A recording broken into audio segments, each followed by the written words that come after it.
Hello everyone, welcome to add on. आज हम लोग देखने वाले न्यूमेरिकल जिसमें दिया गया है कि a block of mass 10 kg sitting on a surface inclined at an angle of 45 degree, given that the coefficient of static friction is 0.5 between block and the surface, what is the minimum force F necessary to prevent slipping in the both direction? या जैसे कि हमने second part में दिया है कि what is the maximum force F that can be exerted without causing the block to slip? Basically एक condition में वो जो ब्लॉक है वो नीचे स्लिप कर रहा है, और एक कंडीशन में जो ब्लॉक जो है वो ऊपर स्लिप कर रहा है। दोनों में उसको क्या करना पड़ेगा, जो हमारा स्टैटिक फ्रिक्शन है उसको ओवरकम करना पड़ेगा। इसका ये बेसिकली मतलब यही है कि इस क्वेश्चन का मेन पार्ट ये है कि आपको फ्रिक्शन की डायरेक्शन डिसाइड करना इसकी मेन लाइक पॉइंट है। अगर आप इसका एफबीडी बनाओगे तो आपको पता चल जाएगा कि जो let us say this is the normal reaction, जैसे कि हमें पता ही है कि नीचे एम जी लगतेगा and this is M G cos theta, this is mg sin theta, this is f। अगर आपको ये पता नहीं होगा तो हम फिर से समझा सकते हैं कि लेट्स से कि दिस इज थीटा, और अगर यहाँ पे अगर आप कुछ mg लगा रहे हो नीचे तो ये बनेगा आपका 90 माइनस थीटा, एंड अगर आप फिर से 90 डिग्री पे बनाओगे तो this is always become theta. So अगर आपको इसको रिजोल्व करना है तो this will be M ji cos theta and this will be M ji sine theta. So इस तरह से आप इसे रिजोल्व करना लाइक देख सकते हो कि इसको रिजोल्व कैसे करना है। आपको बस एंगल पता होना चाहिए जो रिजोल्व आप कर रहे हो, जो कि आप इस तरह से निकाल सकते हो कि ये थीटा है तो 90 माइनस थीटा होगा और वो फिर से थीटा बन जाएगा। This will be again theta, जो भी यहाँ पे है जो कि 45 डिग्री हमें पता है। सो इस क्वेश्चन का बेसिक पार्ट यही है कि लेट अस से अगर आप मिनिमम फोर्स निकालना चाहते हो कि नेसेसरी टू प्रिवेंट स्लिपिंग, अगर ये नीचे स्लिप कर रहा होगा तो आपको कुछ फोर्स देना पड़ेगा ताकि ये नीचे ना जाए, तो उस फोर्स को हम मिनिमम फोर्स कह रहे हैं।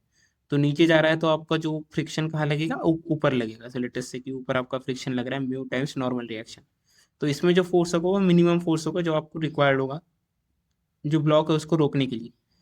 वही अगर आप सेकंड केस में देखोगे, एम जी, अगेन एम जी कॉस थीटा, इसमें कोई आपका चेंज होगा नहीं।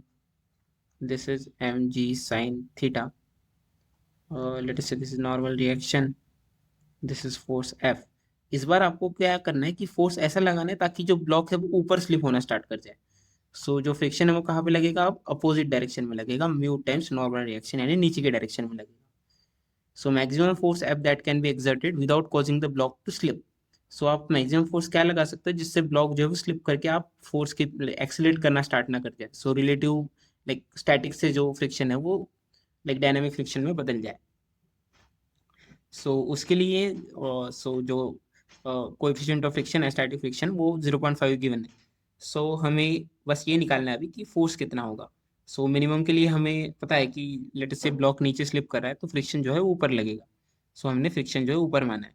आप इस तरह से भी देख सकते हो कि इन दोनों का एडिशन जो है एम जी साइन थीटा को बैलेंस कर रहा है, तो फोर्स जो है वो कम होगा।